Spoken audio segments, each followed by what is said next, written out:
In your most recent role, you are dealing into nuclear science Yes. and nuclear engineering.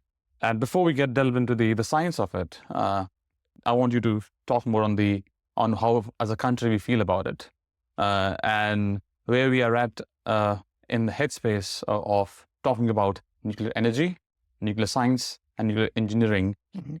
in the broader space.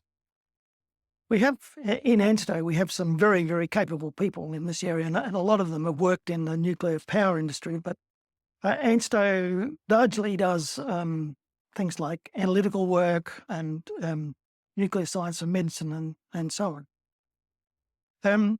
It's something that's been talked about in Australia for a long time, and there were plans to build a nuclear power station on the East Coast, for going way back into, I think, about the 80s. Mm-hmm. Um, Subsequently, people with an environmental bent have been against it, and subsequently got this ban happening. Mm-hmm. That's happening in Australia at the moment. Ban on nuclear power. Mm-hmm. There's a whole lot of reasons that are put forward for it being bad.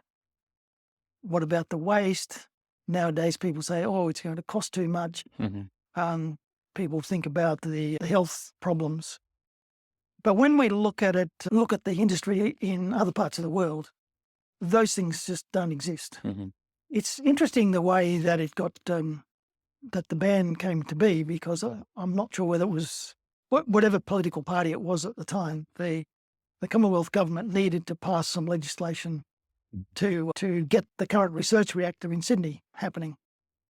And to my mind, what happened was undemocratic, because when that legislation was passed, which banned the use of nuclear power in Australia, there were, as I understand, there were only 3 people voted in the Senate. Mm-hmm.